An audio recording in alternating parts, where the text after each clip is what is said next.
que ha impactado la pandemia a nivel internacional en los países socios o vecinos de la Argentina, como es el caso de Brasil, y cuánto nos va a llevar salir de esto. Por eso lo convocamos a un prestigioso analista internacional, profesor, muchas veces lo entrevistamos por los nexos con UCES. Gustavo Segre, buen mediodía, gracias por atendernos. Buen mediodía para ustedes, gracias por el llamado, a las órdenes siempre. Bueno, ¿dónde te encuentra esta pandemia? En mi casa, en San Pablo, en la ciudad de San Pablo, obedeciendo, por supuesto, la cuarentena. Aquí se llama aislamiento social general porque no hay obligación de estar en nuestras casas, pero yo creo que el brasileño es más obediente. Ahora el gobierno, no solamente el nacional, sino sobre todo los provinciales, están verificando el cumplimiento de la cuarentena con geolocalización por parte de acuerdos que hicieron con operadoras de telefonía celular. En Río de Janeiro llega a estar el 91%, a pesar de no ser obligatorio. En San Pablo llegó a estar en el 70% y un poquitito, ahora está en el 59%, bajando, la gente ya no quiere quedarse. No obstante que entiende, por supuesto, que es necesario para no colapsar el sistema de salud, pero Brasil tiene una circunstancia muy interesante que es una diferencia entre lo que determina el Poder Ejecutivo Nacional, el presidente Bolsonaro, que desde el principio decía que esto era una gripe, que no había necesidad de hacer una cuarentena, que no había problemas en continuar con las actividades económicas. Por el otro lado, los gobernadores y los intendentes, que eran contrarios a esa política. La Corte resolvió que los gobernadores y los intendentes tendrían la potestad para determinar el grado de aislamiento, y cuando Bolsonaro le dijo, ok, no hay problema, pueden aislar todo lo que quieran, pero recuerden que las provincias recaudan impuestos a través de actividad económica y las ciudades también. Si se quedan sin plata, no me pidan a mí. Y ahí empezaron a flexibilizar la cuarentena todos, y sobre todo los intendentes, que están haciendo lo mismo que quería hacer Bolsonaro, pero obviamente la verborragia de Bolsonaro no es de las mejores, y eso genera muchas discrepancias, sobre todo en la población que lo votó y que es de clase media y que tiene estudios universitarios y que hoy ya no lo apoya tanto.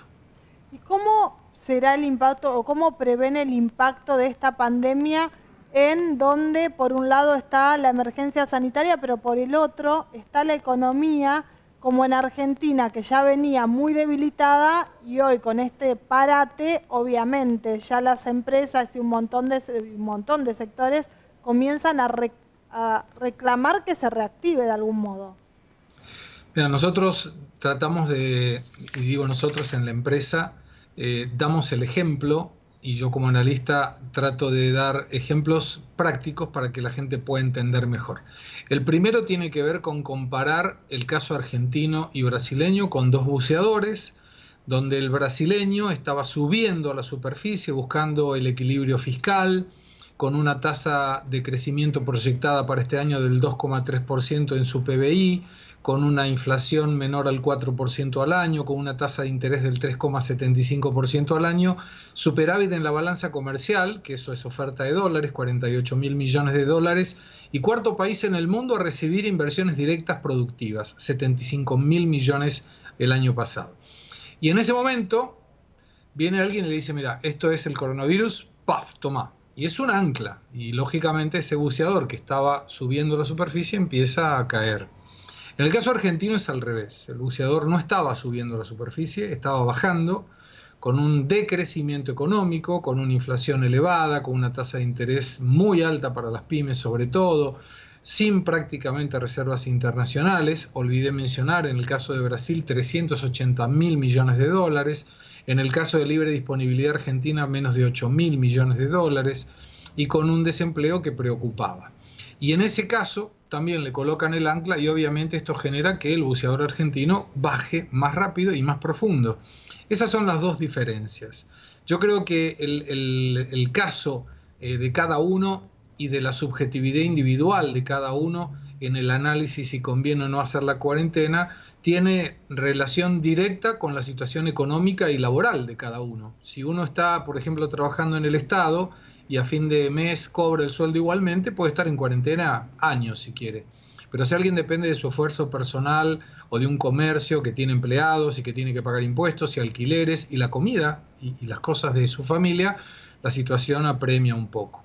Entonces es importante de cualquier gobierno encontrar el equilibrio entre el cuidado de la salud, primordial, pero no descuidar la economía, porque en el caso brasilero, en este buceador que situábamos, el impacto debe ser, según el informe Focus del Banco Central, una caída del 3% este año. Si iba a crecer 2,5, 2,3, y va a caer el 3. Quiere decir que el impacto fue el 5,3 o 5,5. En el caso argentino ya iba a caer, con lo cual la caída va a ser más grande todavía, perdón, que uno no se da cuenta a veces de sacarle el sonido, listo. Entonces, el impacto ese de Argentina puede ser mayor. Y ahí Argentina puede contar con Brasil, porque Brasil tiene superávit en la balanza comercial con China. China ya comienza a comprar productos nuevamente, insumos sobre todo, y por fin, ojalá, entre Argentina, Brasil, Uruguay y Paraguay se destinen a generar un Mercosur productivo para optimizar las ventajas competitivas que cada uno tenga y entre todos poder crecer. Sabemos que estás muy demandado, Gustavo. Te hago la última pregunta.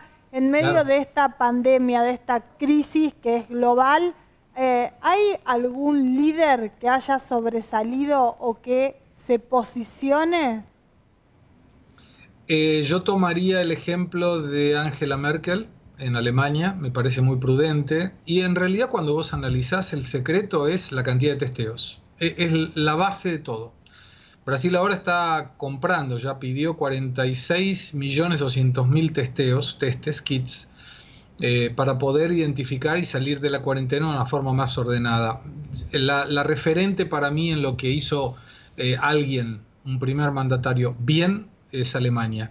Y Corea del Sur también, porque consigue tener muy pocos fallecidos en función de testear a todo el mundo. Israel también. Yo creo que esos son los tres modelos a seguir: Alemania, Israel y Corea del Sur. Muchas gracias, como siempre, y ojalá que en el menor tiempo posible podamos tenerte en alguna conferencia por aquí, por Rafaela.